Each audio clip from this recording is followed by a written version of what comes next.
और railway with Shyam YouTube channel पर आप सभी लोगों का स्वागत है। आज के इस वीडियो के माध्यम से मैं आप सभी लोगों के लिए यूपीएसआई भर्ती परीक्षा 2025 के लिए जो हमारी पीवाईक्यू प्रश्नों की सीरीज चल रही है, उस सीरीज में आज का अपना ये सेट संख्या हो जाती है 76 और आज का पेपर हो जाता है 1/12/2021 की प्रथम पाली का। तो इस पाली में जी के मूल विधि और संविधान के जो 40 प्रश्न पूछे गए थे वो मैं आपको इस वीडियो के माध्यम से कराने वाला हूं। तो आज की इस वीडियो को आपको शुरू से लेकर के एंड तक फुल वॉच करते रहना है।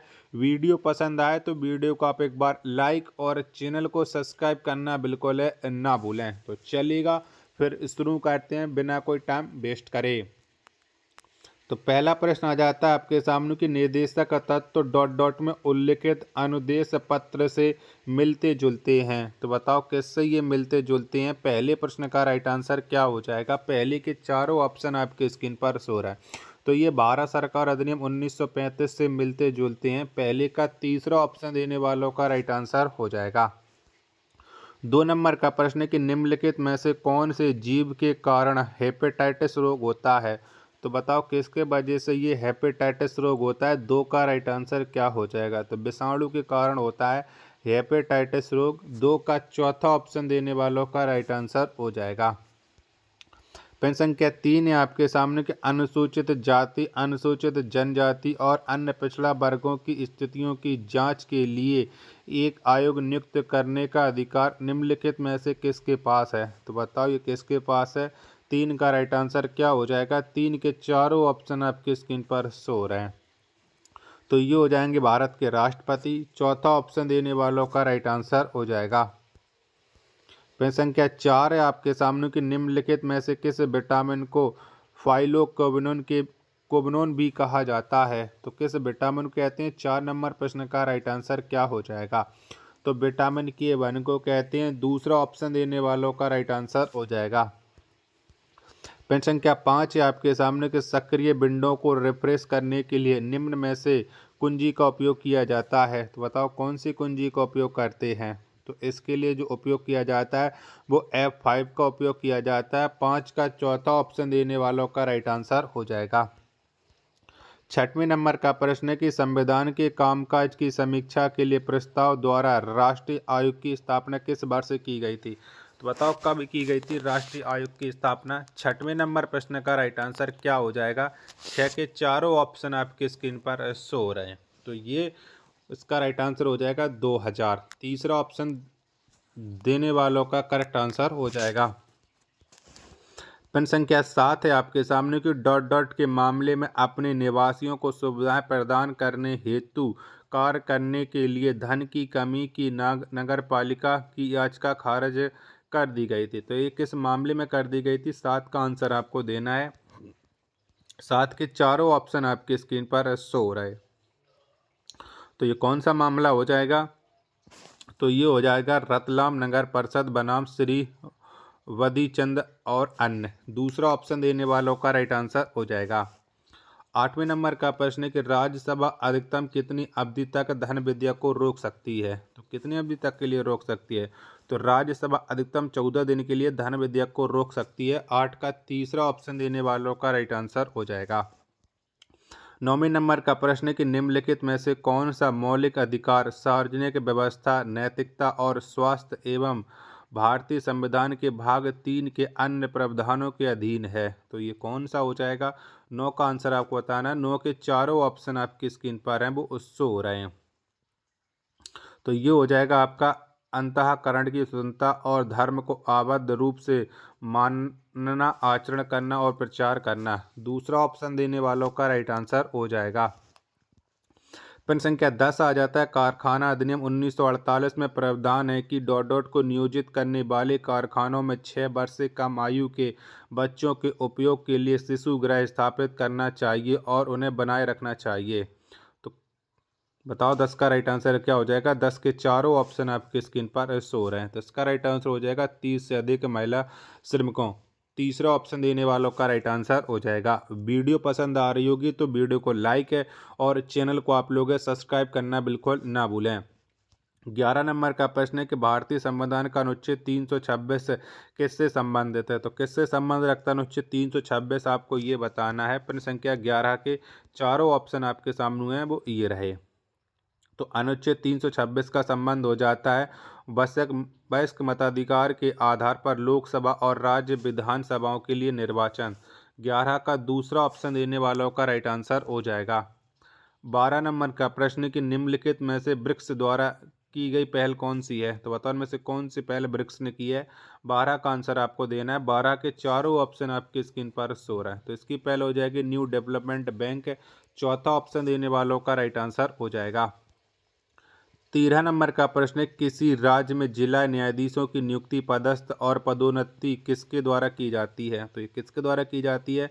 13 का आंसर आपको बताना है। 13 के चारों ऑप्शन आपकी स्क्रीन पर शो रहा है। तो ये की जाती है आपकी उच्च न्यायालय के साथ परामर्श करके करके राज्य के राज्यपाल द्वारा, यानी तीसरा ऑप्शन देने वालों का करेक्ट आंसर हो जाएगा।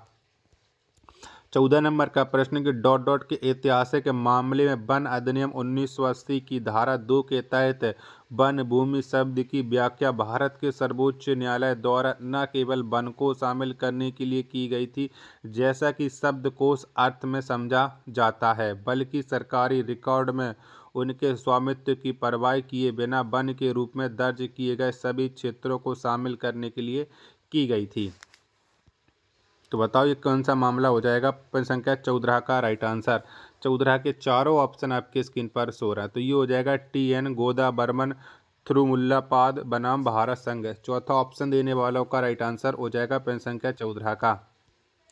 प्रश्न संख्या 15 आपके सामने कोई व्यक्ति तब तक भ्रष्टाचार तक निवारण अधिनियम के तहत किसी भी अपराध की सुनवाई के लिए विशेष न्यायाधीश के रूप में नियुक्त होने के लिए योग्य नहीं होगा जब तक कि वह डॉट डॉट न हो या रहा हो। तो बताओ इसका राइट आंसर क्या हो जाएगा। प्रश्न संख्या 15 का। 15 के चारों ऑप्शन आपके स्क्रीन पर शो रहा है। तो ये हो जाएगा एक सत्र न्यायाधीश। तीसरा ऑप्शन देने वालों का राइट आंसर हो जाएगा। प्रश्न संख्या 16 आपके सामने कि भारत का पहला समुद्री संग्रहालय कहाँ बनने की योजना है। तो बताओ कहाँ पर बनना है भारत का पहला समुद्री संग्रहालय। 16 का राइट आंसर क्या हो जाएगा। तो ये लोथल में बनना है। पहला ऑप्शन देने वालों का राइट आंसर हो जाएगा। 17 नंबर का प्रश्न है कि मोटर यान अधिनियम 1988 के तहत जारी किया प्रशिक्षु लाइसेंस जो कानून के अन्य प्रावधानों के अधीन होगा, लाइसेंस जारी होने की तारीख से डॉट डॉट के लिए प्रभावी होगा। तो ये कब तक के लिए प्रभावी होगा। 17 का राइट आंसर क्या हो जाएगा। 17 के चारों ऑप्शन आपकी स्क्रीन पर शो रहे हैं। तो ये हो जाएगा 6 महीने की अवधि। पहला ऑप्शन देने वालों का राइट आंसर हो जाएगा। 18 नंबर का प्रश्न है कंप्यूटर स्रोत दस्तावेजों के साथ छेड़छाड़ का अपराध डॉट डॉट है। तो बताओ कौन सा है। 18 का राइट आंसर क्या हो जाएगा। 18 के चारों ऑप्शन आपकी स्क्रीन पर शो रहा है। तो ये हो जाएगा संज्ञेय और जमानती। 18 का दूसरा ऑप्शन देने वालों का राइट आंसर हो जाएगा। 19 नंबर का प्रश्न है आपके सामने कि न्यायमूर्ति KS पुट्टुस्वामी बनाम भारत संघ का मामला किससे संबंधित है। तो बताओ ये मामला किससे संबंध रखता है। 19 का राइट आंसर क्या हो जाएगा। 19 के चारों ऑप्शन आपके स्क्रीन पर शो रहा है। तो ये मामला संबंध हो जाएगा व्यक्तियों की निजता का अधिकार। चौथा ऑप्शन देने वालों का राइट आंसर हो जाएगा। अगला प्रश्न है आपके सामने प्रश्न संख्या 20 आ जाता है कि भारत के सर्वोच्च न्यायालय ने सूचना प्रौद्योगिकी अधिनियम 2000 की धारा 66A को किस मामले में असंवैधानिक ठहराकर निरस्त कर दिया। तो ये किस मामले में कर दिया गया था। 20 का आंसर आपको देना है। 20 के चारों ऑप्शन आपकी स्क्रीन पर शो रहा है। तो इस मामले का नाम हो जाएगा श्रेया सिंघल मामला। चौथा ऑप्शन देने वालों का राइट आंसर हो जाएगा। वीडियो पसंद आ रही होगी तो प्लीज़ वीडियो को लाइक और चैनल को सब्सक्राइब करना बिल्कुल ना भूलें। 21 नंबर का प्रश्न है आपके सामने कि निम्नलिखित में से किस ऐप में चैट में अनसेंड संदेश की सुविधा उपलब्ध है। तो ये किस में उपलब्ध है। 21 का राइट आंसर क्या हो जाएगा। तो ये इंस्टाग्राम पर। पहला ऑप्शन देने वालों का राइट आंसर हो जाएगा। 22 नंबर का प्रश्न है आपके सामने कि प्रतिरूपण द्वारा धोखा देने का अपराध डॉट डॉट है। तो बताओ कौन सा है। 22 का राइट आंसर क्या हो जाएगा। तो ये हो जाएगा आपका संज्ञेय और जमानती। 22 का चौथा ऑप्शन देने वालों का राइट आंसर हो जाएगा। प्रश्न संख्या 23 है आपके सामने कि प्रयाग प्रशस्ति के लेखक कौन थे। तो बताओ कौन थे। 23 का राइट आंसर क्या हो जाएगा। तो प्रयाग प्रशस्ति के जो लेखक थे वो हो जाएंगे हरिसेन। दूसरा ऑप्शन देने वालों का राइट आंसर हो जाएगा। प्रश्न संख्या 24 है आपके सामने कि भारतीय इस्पात प्राधिकरण लिमिटेड डॉट डॉट में निगमित किया गया था। तो बताओ कब हुई थी स्थापना भारतीय इस्पात प्राधिकरण की। 24 का राइट आंसर क्या हो जाएगा। तो ये की गई थी 1973 में। 24 का चौथा ऑप्शन देने वालों का राइट आंसर हो जाएगा। 25 नंबर का प्रश्न है आपके सामने कि भूमि अधिग्रहण पुनर्वास और पुनर्स्थापन अधिनियम 2013 में उचित मुआवजा और पारदर्शिता के अधिकार के प्रावधानों के तहत यदि किसी विशेष भूमि की सार्वजनिक उद्देश्य के लिए आवश्यकता होने की घोषणा तथा अनुमोदित पुनर्वास और पुनर्स्थापन योजना का सारांश प्रारंभिक अधिसूचना की तिथि से डॉट डॉट के भीतर प्रकाशित नहीं किया जाता है तो ऐसी अधिसूचना को रद्द कर दिया गया समझा जाएगा। तो ये कितने दिन महीने या कितने दिन। 25 का राइट आंसर क्या हो जाएगा। तो ये हो जाएगा आपका 12 महीने। दूसरा ऑप्शन 25 का देने वालों का राइट आंसर हो जाएगा। 26 नंबर का प्रश्न है आपके सामने कि 74 में संविधान संशोधन अधिनियम 1992 द्वारा कितने अनुच्छेद जोड़े गए। तो कितने अनुच्छेद जोड़े गए तो इसमें जोड़े गए थे 18 अनुच्छेद। 26 का तीसरा ऑप्शन देने वालों का राइट आंसर हो जाएगा। अगला प्रश्न पर संख्या 27 है आपके सामने कि संविधान का कौन सा अनुच्छेद उपयुक्त विधायिका को भूमि सुधार से संबंधित विवादों के न्यायाधिकरण स्थापित करने का अधिकार देता है। तो ये कौन सा अनुच्छेद देता है। 27 का राइट आंसर क्या हो जाएगा। 27 के चारों ऑप्शन आपके स्क्रीन पर शो रहा है। तो ये हो जाएगा अनुच्छेद 323 बी। तीसरा ऑप्शन देने वालों का राइट आंसर हो जाएगा।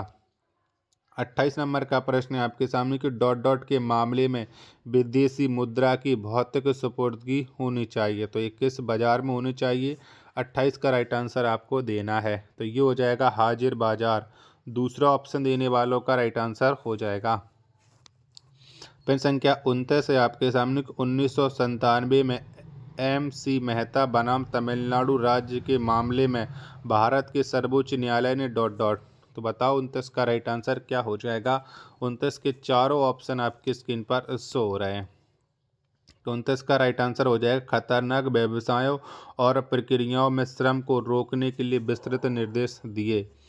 तीसरा ऑप्शन देने वालों का राइट आंसर हो जाएगा। 30 नंबर का प्रश्न है आपके सामने कि 5वीं लोकसभा का कार्यकाल संसद के द्वारा एक बार में एक वर्ष के लिए कितनी बार बढ़ाया गया था। तो बताओ कितनी बार बढ़ाया गया था। 30 का आंसर आपको देना है। 30 के चारों ऑप्शन आपके स्क्रीन पर शो रहे हैं। तो ये हो जाएगा 2। 30 का दूसरा ऑप्शन देने वालों का राइट आंसर हो जाएगा। प्रश्न संख्या 31 है आपके सामने कि मोतीलाल नेहरू क्षेत्रीय इंजीनियरिंग कॉलेज उत्तर प्रदेश के निम्नलिखित में से किस जिले में स्थित है। तो बताओ ये कहाँ पर स्थित है। 31 का राइट आंसर क्या हो जाएगा। तो ये प्रयागराज में स्थित है। 31 का पहला ऑप्शन देने वालों का राइट आंसर हो जाएगा। 32 नंबर का प्रश्न है कि हाल ही में भूमि अधिग्रहण पुनर्वास और पुनर्स्थापन में उचित मुआवजे और पारदर्शिता के अधिकार द्वारा वर्ष डॉट डॉट में अधिनियमित पुराने अधिनियम को बदल दिया गया। तो ये कब बदल दिया गया था। 32 का आंसर आपको देना है। 32 के चारों ऑप्शन आपकी स्क्रीन पर शो हो रहे हैं। तो इसका राइट आंसर हो जाएगा 1894। पहला ऑप्शन देने वालों का राइट आंसर हो जाएगा। वीडियो पसंद आ रही होगी तो वीडियो को लाइक और चैनल को सब्सक्राइब करना बिल्कुल ना भूलें। 33 नंबर का प्रश्न है आपके सामने कि सत्य के साथ मेरे प्रयोग डॉट डॉट की रचना है। तो बताओ ये किसकी रचना है। तो ये रचना हो जाती है महात्मा गांधी की। पहला ऑप्शन देने वालों का राइट आंसर हो जाएगा। 34 नंबर का प्रश्न है कि राष्ट्रीय सुरक्षा अधिनियम के तहत एक राज्य सरकार द्वारा धारा 5B के तहत किसी व्यक्ति को एक राज्य से दूसरे राज्य में हटाने का कोई आदेश नहीं दिया जाएगा बशर्ते। तो बताओ 34 का राइट आंसर क्या हो जाएगा। 34 की चारों ऑप्शन आपके स्क्रीन पर शो हो रहे हैं। तो 34 का राइट आंसर हो जाएगा उस दूसरे राज्य की सरकार की सहमति हो। चौथा ऑप्शन देने वालों का राइट आंसर हो जाएगा। अगला प्रश्न पर संख्या 35 है आपके सामने कि पित्त रस को डॉट डॉट नामक एक थैली में संग्रहित किया जाता है। तो बताओ पित्त रस है वो कहाँ पर संग्रह होता है। 35 का राइट आंसर तो ये होता है पित्ताशय में। पहला ऑप्शन देने वालों का राइट आंसर हो जाएगा। अगला प्रश्न प्रश्न संख्या 36 है आपके सामने कि 2020-21 के बजट के अनुसार वित्तीय वर्ष 2020-21 के लिए राजकोषीय घाटे का लक्ष्य कितना है। तो बताओ कितना है। 36 का राइट आंसर, 36 के चारों ऑप्शन आपके स्क्रीन पर शो हो रहा है। तो इसका लक्ष्य हो जाएगा जीडीपी का 3.5% है। दूसरा ऑप्शन देने वालों का राइट आंसर हो जाएगा। 37 नंबर का प्रश्न है कि फतेहपुर सीकरी को किस वर्ष में धरोहर स्थल के रूप में निर्दिष्ट किया गया था। तो बताओ कब किया गया था। तो फतेहपुर सीकरी किया गया था 1986 में। पहला ऑप्शन देने वालों का राइट आंसर हो जाएगा। 38 नंबर का प्रश्न आ जाता है आपके सामने कि नीति आयोग के अध्यक्ष कौन है। तो बताओ कौन है। 38 का राइट आंसर क्या हो जाएगा। तो भारत के प्रधानमंत्री हैं नीति आयोग के अध्यक्ष। चौथा ऑप्शन देने वालों का राइट आंसर हो जाएगा। चलिएगा अगला प्रश्न है आपके सामने प्रश्न संख्या 39 है कि निम्नलिखित में से कौन सा आरेख है किसी जनसंख्या के सदस्यों की आयु और लिंग वितरण को दर्शाता है। तो ये कौन सा आरेख दर्शाता है। 39 का राइट आंसर क्या हो जाएगा। 39 के चारों ऑप्शन आपके स्क्रीन पर शो हो रहा है। तो ये हो जाएगा जनसंख्या पिरामिड। चौथा ऑप्शन देने वालों का राइट आंसर हो जाएगा। 40 नंबर का और अंतिम प्रश्न है कि बंगाल विभाजन 1905 के दौरान भारत के वायसराय कौन थे। तो बताओ कौन थे। तो उस समय भारत के वायसराय थे लॉर्ड कर्जन। 40 का दूसरा ऑप्शन देने वालों का राइट आंसर हो जाएगा। वीडियो पसंद आई होगी तो प्लीज़ वीडियो को लाइक और चैनल को सब्सक्राइब करना बिल्कुल ना भूलें। मिलते हैं एक और नेक्स्ट वीडियो के साथ, तब तक के लिए धन्यवाद।